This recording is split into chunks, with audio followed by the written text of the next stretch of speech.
Who is Santa Muerte and what is her mythology? Santa Muerte translates to Saint of Holy Death. She's literally a depiction of death. She originates from the Aztec Empire. In pre-Columbian Mesoamerican cultures, the Aztecs worshipped death deities, like Mictacasihuatl and Nylan. They're the rulers of the dead and the goddess of the underworld. So when the Spanish conquistadors came, they wanted to throw away all these pagan beliefs and switch everyone to Catholicism. So instead of worshipping Mictacasihuatl, people just started worshipping Saint Death, Santa Muerte. So that's how her imagery was born. She's not recognized by the Catholic Church, but she's still venerated as a folk saint in South America and Mexico and other parts of the world. As a folk saint, Catholics would still believe her even though it's outside of Catholicism. The thing about Santissima is that she does not judge at all, and she has 7 different colored robes. Each color is associated with a different aspect you're worshipping or working with. So La Negra would be the black robe for protection. La Niña Roja is the red robe when you're doing love spells or asking for favors in your relationships. Then La Blanca or La Curandera, which is the healer, is the white robe. There's also green, blue, purple, gold, and then one that's just rainbows, which represents the 7 African powers. You can see that she's not the Grim Reaper because the Grim Reaper has the scythe, but not the globe and the other things here. So the scythe represents cutting ties to the mortal world and basically death, right? The globe signifies her dominion over the world. And the scales symbolize justice and fairness. On November 1st and 2nd after Halloween, we offer Santa Muerte prayers and a feast to pay respects for her because it's Dia de los Muertos. Her devotees and believers will also have a rosary. This doesn't have an image of her, so it's good to get one that does have an image of Santa Muerte. But we use this rosary to pray the 13 promises to Santa Muerte. You can find how to pray using Santa Muerte's rosary on YouTube. We pray the rosary at least once a month, but we try to do it every week or every day. Santa Muerte loves tequila, cigarettes, and grass. She's a very quick acting saint. You ask her for something, she will listen. She's not like the Christian God. Many people who are Christians and Catholics stray away from religion and go to Santissima because she actually answers their prayers. She doesn't play with her devotees, she protects them heavily. And because she doesn't judge, people from all walks of life will worship her. She's also known as the cartel saint because lots of cartels will have altars of Santa Muerte to protect themselves from death, from the law, so that business goes well. All she wants from you is your love and devotion, literally. And in exchange, she will love you back, and she will hear your prayers.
Today we are going to talk about Bawon Samedi and Santa Muerte.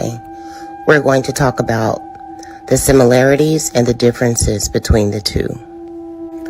Let's start out with La Santísima Muerte. Proper name, Mictacasihuatl, Holy Death.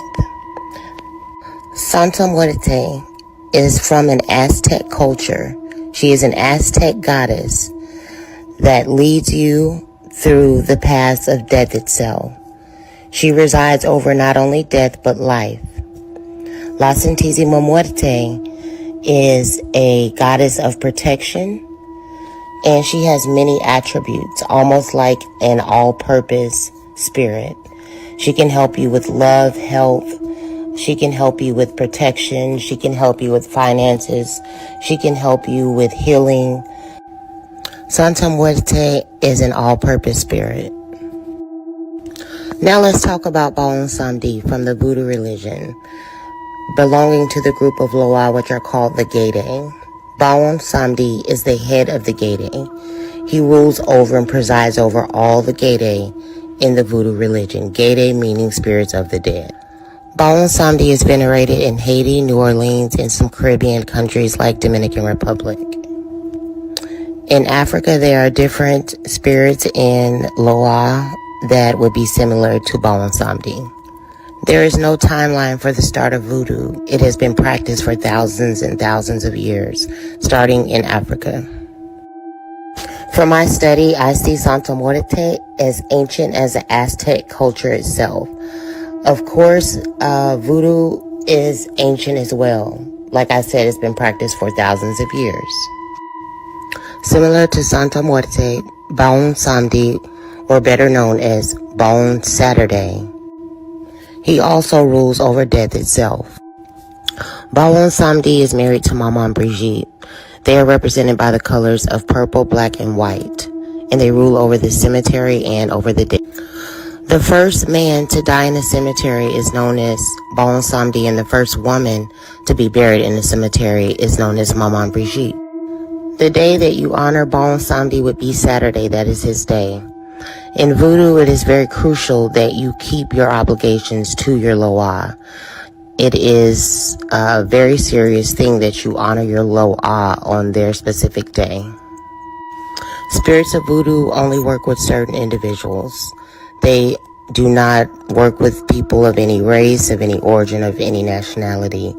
It can be a dangerous practice, so you must consult the right people before you enter into the religion. It is not for games. Bawang Samedi does not play if you miss his day. There are strict consequences, and he will let you know and tell you what you have done wrong, for sure. Many people of different races, religions, and nationality are able to work with Santa Muerte. She accepts everyone and loves everyone. As you can see, that is one of the major differences between Santa Muerte and Bawang Samedi. In my experience working with Santa Muerte, I haven't seen harsh consequences for doing something she doesn't like. In voodoo, it's different. Many of the Loa you will find, if you do not serve them right, if you don't do the rituals correctly, sometimes there can be a harsh punishment. I have yet to experience a super harsh punishment from Santa Muerte. Working with Santa Muerte, she does a lot of unexpected things, sometimes things you don't ask, like blessings, in the form of blessings primarily. She keeps her promises to you when you pray for certain things to her. She has kept her promise to me for years and years and years on the same prayer. With Bawang Samedi, he is very protective, but you must honor him on his day, and you must do things properly. If you've ever heard of zombie, this is who the Haitians would go through to create zombies. Bawang Samedi is very protective. If you use or ask Bawang Samedi to protect you from your enemies, he will more than likely curse the entire family. Both Bawang Samedi and Santa Muerte can easily take someone's life. Bawang Samedi resides over death and of life. He protects children. He protects people in general, and so does Santa Muerte. So those are some of the similarities and some of the differences. You can offer Bawang Samedi rum, dark rum, and Santa Muerte tequila. Bawang Samedi loves peanuts, sweet foods, cakes, and home-cooked meals. Santa Muerte enjoys sweet foods, candies. They both enjoy coffee and cigars. Bawang Samedi takes his coffee straight black, and I usually put sugar and Santa Muerte's coffee. Both of these spirits reside over death itself. That's the main similarity. If you work with both of these spirits, just know that you are very protected. Both of these spirits are celebrated on similar days. In Voodoo, we celebrate the Gay Day from October 30th to November 2nd of every year. The Day of the Dead in Latin culture is celebrated around the same time. I just wanted to give you all my experience with working with both of these spirits. There are many Latino people that do work with African spirits and practice voodoo, but I warn you to seek out the right help before you delve into this, because it can mean life or death. From my experience, both Santa Muerte and Bawon Samedi get along very well. Often Bawon Samedi will tell me to check on Santa Muerte and tell me if she needs anything.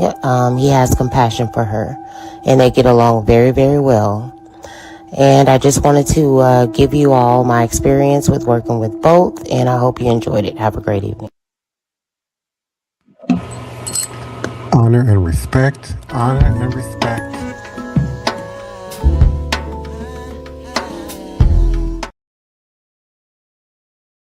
Divine all blessed greetings and salutations.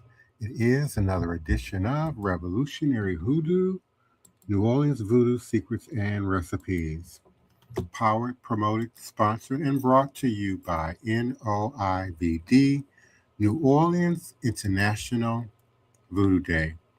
Become a part of something extraordinary. New Orleans International Voodoo Day is not just an event, it's a moment that celebrates culture, fosters education, and connects people from around the globe.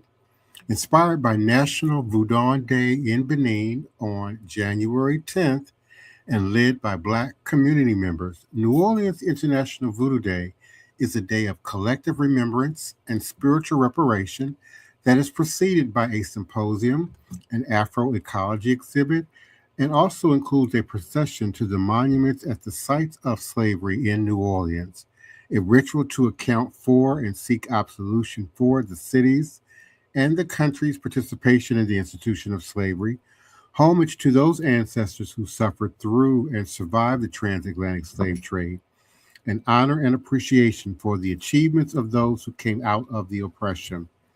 2 days, May 23rd and 24th, Saturday, May 23rd, and Sunday, May 24th, 2026.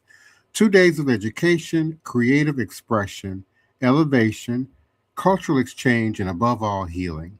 And through authentic voodoo traditions handed down through generations, we offer a path to healing from the ongoing ramifications of slavery and racism in the United States.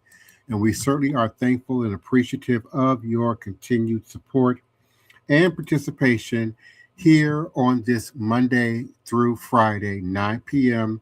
U.S. Central Standard Time podcast on a social media network near you or by way of our QR code, which can be scanned and located in the top right corner of your screen.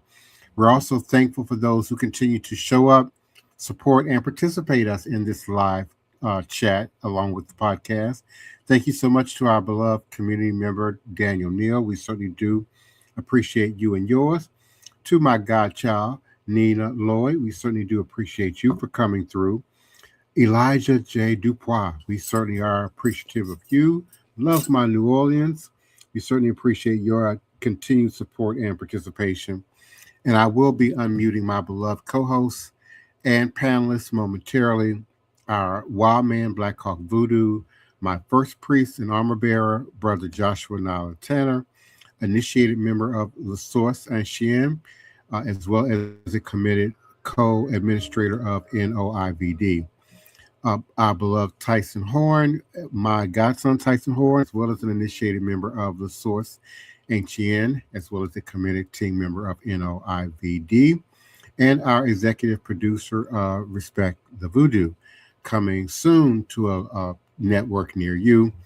And we certainly are thankful for Elder Reggie, Green Soap leader and founder of Shrine of the White Cloth, also committed co-administrator of NOIVD, and our beloved Queen Mother Bianca Johnson Plessy.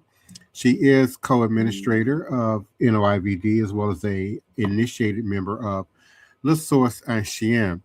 And again, we certainly are thankful for your continued support and nightly support and participation in this podcast. I will be unmuting my beloved co-host momentarily after we do a brief opening, again announcing the arrival and presence and power of Santa Muerte. And we're going to talk the bones that speak. The bones that speak.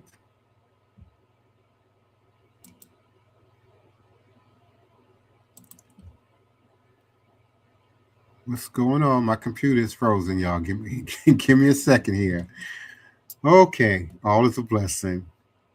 So we're going to discuss Santa Muerte, Haitian Voodoo, New Orleans, and Louisiana Voodoo.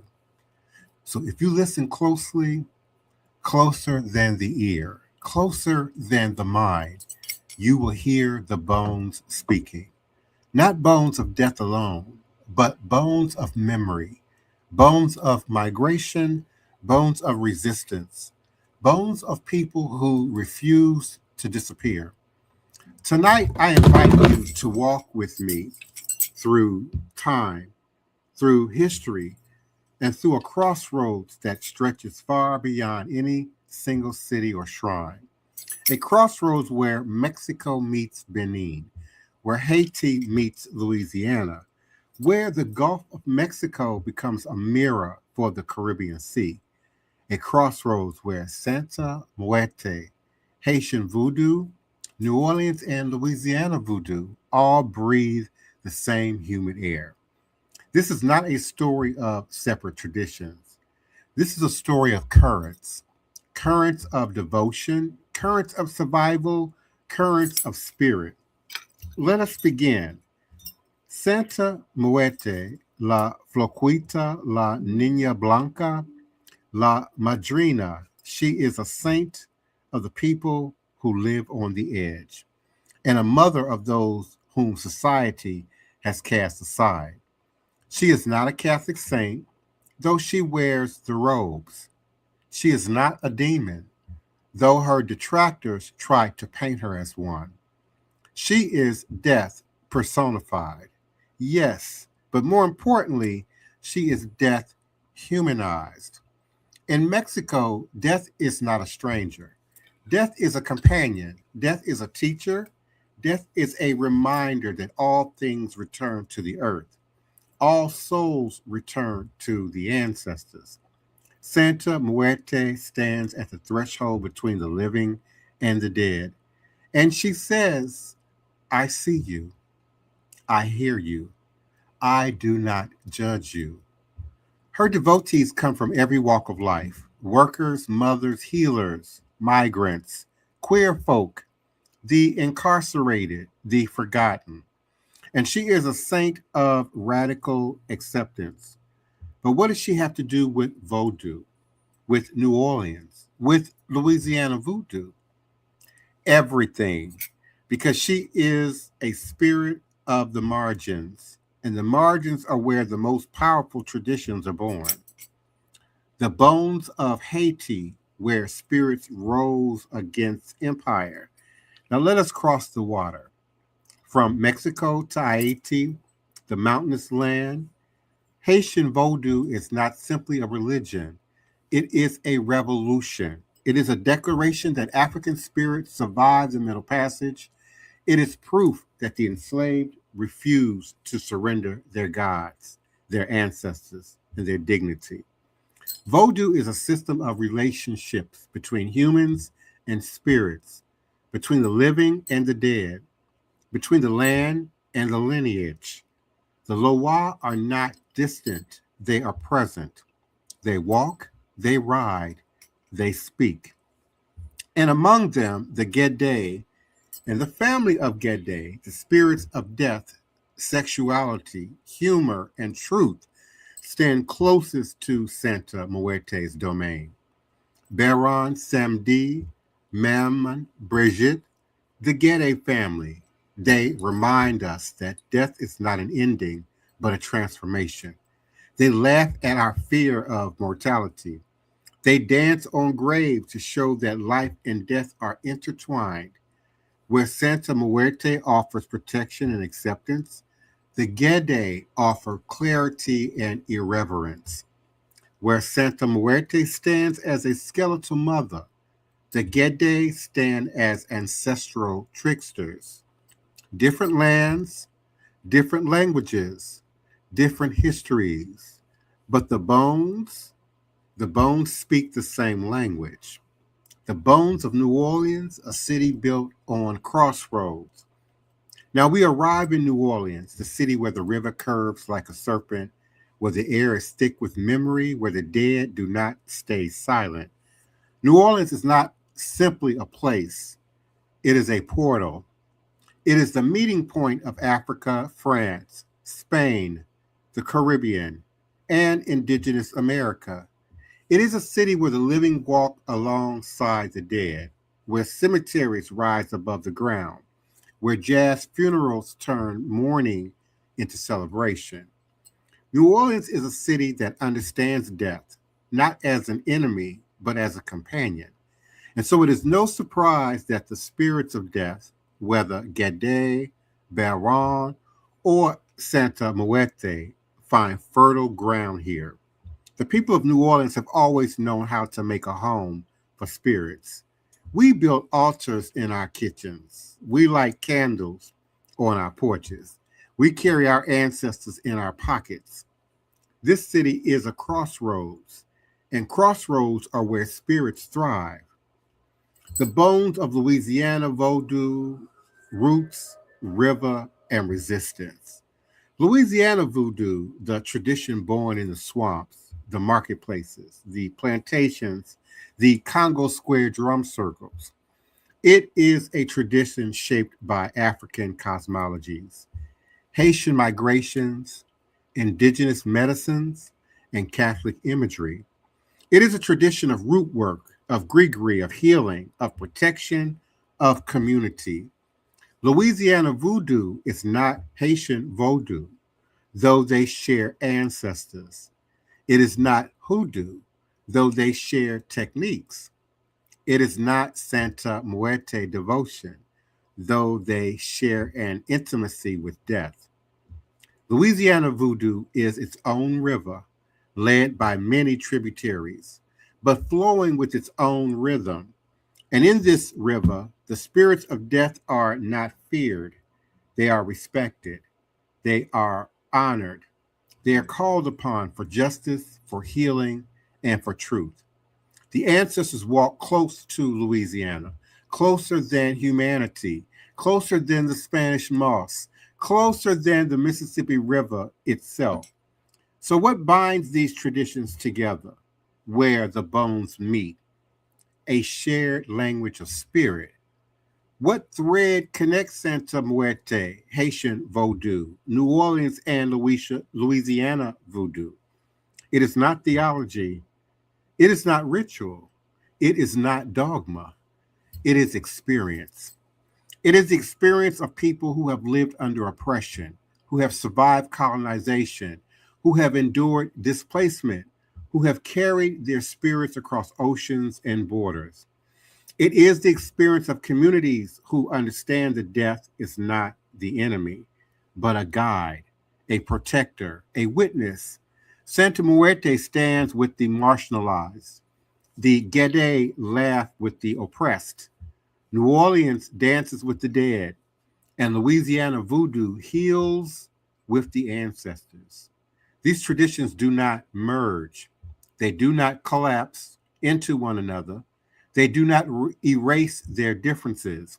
Instead, they recognize one another, like travelers meeting at a crossroads. They nod in mutual respect. Spirit travels with people. Wherever the people go, the spirits follow.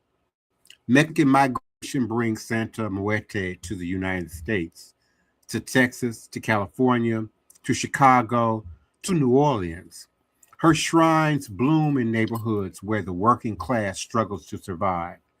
Haitian migrants bring Vodou to Louisiana, as they did in the 18th and 19th century, as they continue to do today. Their Loa find new homes in the bayous and the back streets. African American communities in Louisiana carry the memory of Congo Square, the memory of the ring shout, the memory of ancestors who refused to be forgotten. And New Orleans, ever the crossroads, welcomes them all. This is not syncretism for the sake of blending. This is coexistence. This is parallel devotion. This is spiritual diplomacy. Death is universal, but how we relate to death is cultural. Santa Muerte teaches that death is impartial. The Gede teach that death is playful. New Orleans teaches that death is communal. And Louisiana Voodoo teaches that death is ancestral. Together they form a chorus that sings of resilience, of survival, of transformation. And when you stand before Santa Muerte's altar, where you dance in a Vodou ceremony, when you walk through a New Orleans cemetery, when you light a candle in a Louisiana Voodoo ritual, you are participating in a conversation that spans continents. You are listening to the bones of the future, and what these traditions teach us now. In a world that fears death, these traditions offer courage. In a world that isolates the marginalized, these traditions offer community. In a world that tries to erase ancestral memory, these traditions offer continuity. Santa Muerte reminds us that no one is beyond love. Vodou reminds us that the spirits walk with us. New Orleans reminds us that culture is born from survival. And Louisiana Voodoo reminds us that the ancestors are never far. So together they teach us that death is not the opposite of life, but the partner of life. They teach us that the dead are not gone, they are transformed. They teach us that the past is not lost, it is alive in us. And as I ask and invite my beloved co-hosts and panelists to begin to unmute and come on in, we listen to the bones. So I'll leave you with this. When you walk through your city, when you light your candles, when you speak to your ancestors, when you honor your ancestors, when you honor your spirits, listen. Listen for the bones. Listen for the voices that traveled across oceans. Listen for the whispers that survived empire. Listen for the songs that rose from plantations, barrios, and bayous. Listen for the spirits who stand beside you. Whether you call them Santa Muerte, whether you call them Gede, whether you call them ancestors, whether you call them by names known only to your heart, because the bones are speaking. They have always been speaking. And if you listen closely, closer than the ear, closer than the mind, you will hear them say, we are still here. AYIBOBO, all is a blessing, Ashe. And I certainly do invite my beloved co-host to come on in. First priest Joshua Nylan, second priest Tyson Horn, Elder Reggie Green Soap, and our beloved Queen Mother Bianca Johnson Plessy. Come on in, y'all. How you doing? Good evening. Can you hear me tonight? Yes, we can. Yes, we can. Yes. Okay. All right. How's everybody feeling? Good. Welcome, brother. Yeah. Mm-hmm. Well, that was a great monologue, Divine Prince. Very informative and very inclusive. You know that I love how you put that together. Mm-hmm. I and same over here too. There's a lot of information to gather, to explain, and share to everyone out there that's listening, because there is a lot of misconception and misunderstanding about Santa. I know I was one of them, because I wanted to say back in 2003 in my high school years, like 2000, 2001 and 2, the first time I even recognized her, was in the Hispanic culture. I stayed in a town that was like, it was like blacks, but also Hispanics that lived there. And I just remember going to a lot of grocery stores and in the neighborhood. And I remember I used to see Santa, but I always thought it was evil and bad. And I used to always be terrified because to me, I thought that in the Hispanic culture, she was represented as like, you know, the Grand Reaper, or, you know, like you said, something, a devil, a demonic, and something that you don't want to play with. Like, I always felt like if I saw somebody that had that candle or that in their house, the posters or the pictures, I had quite a few Hispanic friends, and I used to go in their house, and when I see it, I would not go in there. I'm like, oh my gosh, like, she's bad, she's evil. I don't want to go in there. I don't want death to happen to me. I don't want death to happen to no one. Like, that's how I had looked at her back in the early 2000s, with not really having the education and understanding what she really represented in all the different cultures.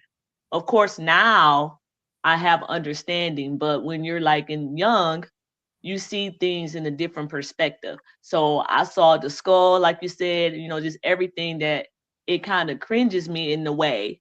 And sometimes I felt, why would they want to walk around with this and, you know, represent this? Like, are they trying to cause bad luck on people or try to cause death on someone? And that's how I viewed her at first. But once I had started seeking and moving more into being open to learning different cultures, religions, and spirituality, you know, then I understand that she wasn't that. Like, she was more of like protection, more like something that everyone could relate to and understand in their everyday lives, just like how anybody else would treat their ancestors or their gods and goddesses in other different cultures. So I know I was one that had a big misunderstanding of her. And now up to this day, you know, I respect her more and I respect what she has done to the different cultures, a lot of people in the community. I even know that we even have a statue down there. Now I kind of look at her as a work of art, because when I look at different pictures, statues, or anything, I look at her as beauty, like a beauty artwork, and not something that's scary and frightening. So that's just some of my intake that I have on that for tonight. Yeah, I'm kind of like you, Bianca, where, you know, I think the first time I really paid attention to Santa Muerte is like, I was watching Breaking Bad, and, you know, some of the cartel members had a shrine to her, and they went to that shrine before they went to do their thing. And I think that goes into a lot of the misconceptions, because the understanding of, you know, people, the cartels, or different people and that have different walks of life that may not necessarily be in line with the law and all that kind of stuff, you know, they look to her as a form of protection. And I think a lot of people look to her in a way of, you know, because you'll hear a lot of people say, oh, she's non-judging, or she'll protect, you know, the good with the bad equally. And I think that speaks to a lot of people who, you know, are seeking spirituality, but will feel judged by whatever traditional walks that they've been exposed to growing up. You know, we know that, you know, in a lot of traditional churches, there's, you know, it's a lot of things, a lot of lifestyles, a lot of things are frowned upon, and you may not feel that sense of inclusion. And so I think that speaks to, you know, the appeal as well. But then you hear people talk about their personal experiences, where they're talking about how they have first encounters with her. So I'm still learning, and I'd love to learn more. But I think that one thing that stood out to me at first was Divine Prince was talking yesterday about the origins and how the Mexican, the Lady of the Death, and Aztec traditions. There was a male and female version, and when you were trying to pair that with the European Catholicism, there was no real image to do the synchronization of how they would have a, a you know a spiritual figure represented by something that was presented in the Catholic Church. And so the angel of death is something that really stood out to, like, okay, that could represent. So that angel of death iconography is what we see with the long black dress or the different color dresses, and then the scythe and everything. But it's like, I still think that what's making me less I don't know, like more open to understand her is the fact that we all talk about intention, and anytime you pay attention to your heritage, your ancestors, it helps you to be a little bit more conscious about how you live today. And if people are more conscious about how they're living, then maybe we'll be better people. Mm-hmm. Yeah, I like to come in, please, and have doing a little research today, which I already knew of this, but then it dawned on me a similarity. And what I'm talking about the goddess of death. I know we're tying it into voodoo, and we all hear of the 7 African powers. But really, in the West, there are 8 African powers. The hidden African power we don't talk about is the goddess of death, which would be similar to Santa Muerte. And that 8 missing Orisha is always there, but it's not spoken upon. But I'm going to just touch up on it with just a little reading, if you guys allow me to. The African Eku, god of the dead. In African cultures, especially Benin, West Africa, Nigeria, Benin, and Togo and Ghana. In African cultures, the god of the dead is often personified by the deity who embodies the essence of death. In Yoruba mythology, Iku is the divine embodiment of death, respected for its role in maintaining the balance of the universe. Iku is not worshipped or villainized, but deeply respected for its critical role in the spiritual journey of the deceased, similar to Santa Muerte. It is associated with the staff of death, the Opa Iku. Sometimes I bring mine out and I hit it on the ground when I'm doing prayers to the ancestors. I have one, a symbol of transition from the life to death. A Ku appearance is deeply symbolic, often depicted as a skeletal figure cloaked in black, and is a shapeshifter, arriving quietly to fulfill its task. A Ku's influence extends beyond the Yoruba tradition, impacting the Afro-Caribbean religions like Santeria and Candomblé, and continues to shape spiritual thoughts and belief systems in these communities. And what comes to my mind is when you're reading the Odus, and whenever Uyeku Meiji come up, that is a serious time that you have to look at people health, wealth, debt in particular. And so it is the 8 Orisha that we don't talk about much. And it is akin to Santa Muerte. Doing some of the research, I start seeing the overlap, parallel, there's overlapping. And so I think they have an influence. I believe Iyeku has an influence on Santa Muerte. And that's all I have to add. Very good, very good. Yeah. Yeah, and as Divine Prince was talking earlier, I definitely about the experiences and the shared experiences of that kind of, I guess, fostered the birth of Santa Muerte, with with contact with the colonizers that came here, and just the unilateral, just the oppression of indigenous cultures, and masking it with the Santa Muerte of that, the manifestation of that Santa Muerte coming into being. I think that's just a beautiful thing in terms of what it is and what it represents. I know a lot of people in pop culture, they definitely end up like we were talking about the cartel, they've used it. A lot of people use Santa Muerte and they understand its revolutionary strength and its justice, and it's kind of like it has had its place, like you said, also its place has been hidden, but it's been there, always there. And I'm just enjoying everything you guys are sharing about the research you guys have done. Mm-hmm. That's pretty good, Reggie. What do you Mm-hmm. think Yes, about that, indeed. Divine Prince?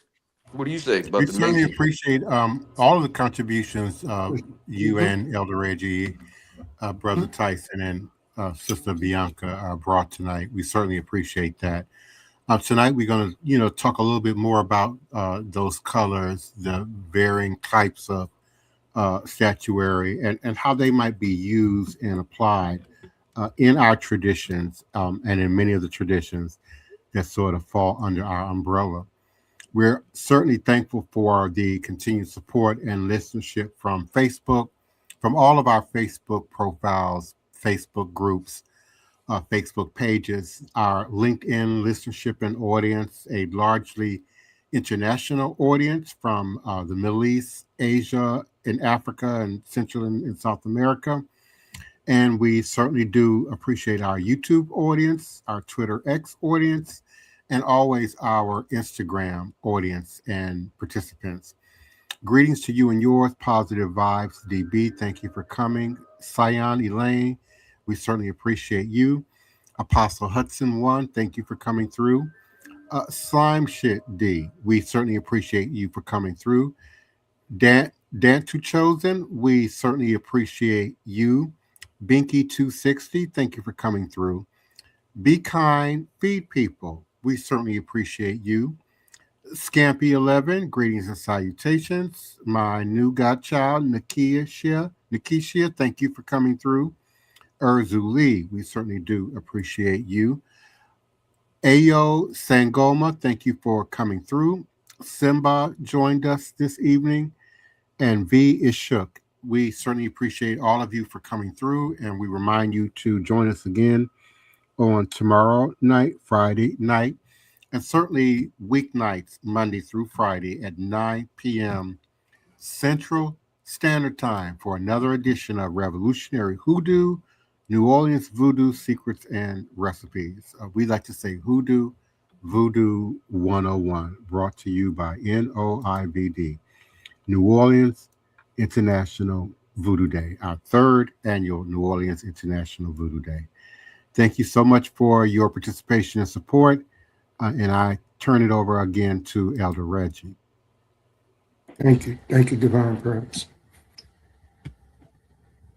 Our advertisement: become part of something extraordinary. New Orleans International Voodoo Day is not just an event, it's a movement that celebrates culture, fosters education, and connects people from around the globe. Mm-hmm. Our new moon ritual prayer and application ceremony will occur on the new moon, Sunday, January the 18th, time 6:30 p.m. in the zodiac of Capricorn. That location is 710 Clewitt Street. We call it the Clewitt Gardens. What we do is a ritual spiritual warfare gathering because the warfare is heating up in America as we speak, so it's needed to be done. We have a large selection and variety of Santa Muerte statuaries available at the Island of Salvation, Botanica, and that location is 2372 St. Claude Avenue, Suite 100 in New Orleans, Louisiana. And then, of course, we have Mardi Gras. February the 16th is Fat Tuesday or Mardi Gras in the city of New Orleans. If you could come down for those events, please do. But what I wanted to add about the statuaries of Santa Muerte, the way statues and statuaries are used, they represent spirit guides. So if you would purchase a statue, you want to work with the energy and the spirit guide around that. Of course, it looks It looks like a piece of art to the unnaked eye. But as we continue to teach and walk in spiritual enlightenment of voodoo in all the tenets of it, we are working with spirit guides. And Santa Muerte would be a spirit guide to add to your pantheon of altars. Lest we forget, the spiritual medicine of voodoo brings healing and relief from the shackles of slavery that binds the master and the slave to the same chain of social division. And it is social division in America right now that we have to work to heal. Please, let's continue to support all the marches that's out there with your strength, with your prayers, because righteousness got to prevail in the time of darkness. With that, I say, Ashe, Ashe, Ashe. Good night, everyone. We love you all, and we'll be back tomorrow night. All right. Good night. Good night, everyone. Good night and Odabo. Good night.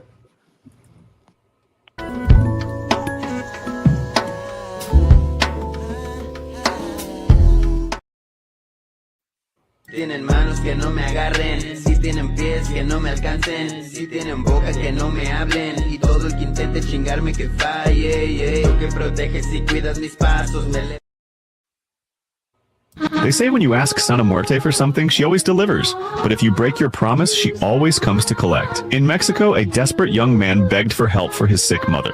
At a market, an old woman whispered about Santa Muerte. So, trembling but determined, he bought an altar and lit a candle. He swore offerings and vowed to abandon his life of crime, if only she would heal his mother. And when she recovered, he felt it was nothing short of a miracle. But he forgot the most important part, keeping his word. Money soon ran out. One day, spotting a wealthy man leaving the bank, he robbed and stabbed him. That's when the torment began. Whispers in the dark, shadows crawling over his bed, and a freezing presence watching him in silence. One afternoon he woke to find his girlfriend and mother dead outside his bedroom door. The altar was untouched, and the candle's flame had gone cold. Standing before him was death herself. He ran, but she caught him, beating him without mercy. Days later he was found on the streets, blind, crippled, begging for change. Yes, he lived, but he lost everything, his family, his future, all for a broken promise, collected without a final warning.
Please, allow me to show you something.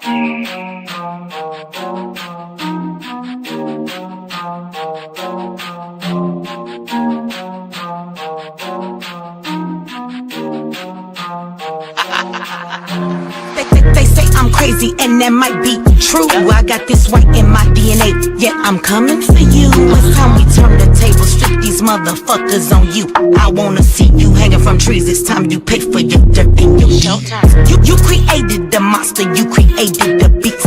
Now all this savagery you just gon' reap. I'm coming home, daddy, to the plantation, and I'm taking the lives of everybody, including the children, on some Nat Turner. Oh, do you hear that sound? It's about to go down. Unleash the beast, we about to tear this motherfucker down. Do you hear that sound? It's about to go down. Unleash the beast, we about to tear this motherfucker down. I met my girl Harriet at the hit. If you wanna know how she doing, yeah, she straight. But she had one question: when we gon' get up? All that talking tough, yeah, we don't walk it tough. She got it locked and loaded, got that piece up on her side. She looked me in my eyes and said, "Meet you ready to ride?" Moving forward, you gotta use both eyes. Watch your front and watch your back. Keep your hands up on your gas. Do you hear that sound? It's about to go down. Unleash the beast, we about to tear this motherfucker down. Do you hear that sound? It's about to go down. Unleash the beast, we about to tear this motherfucker down. He sit at the table, but he don't order no bacon. He greet me in those words, assalamu alaikum. Got them glasses on his face and them waves in his head. He go by the name of Detroit West. He looks me in my eye and says, "You only get one try. Know that your biggest opposition will come from the inside." I know you wanna love them all, but don't even try, because they'll smile up in your face while plotting your demise. Do you hear that sound? It's about to go down. Unleash the beast, we about to tear this motherfucker down. Do you hear that sound? It's about to go down. Unleash the beast, we about to tear this motherfucker down.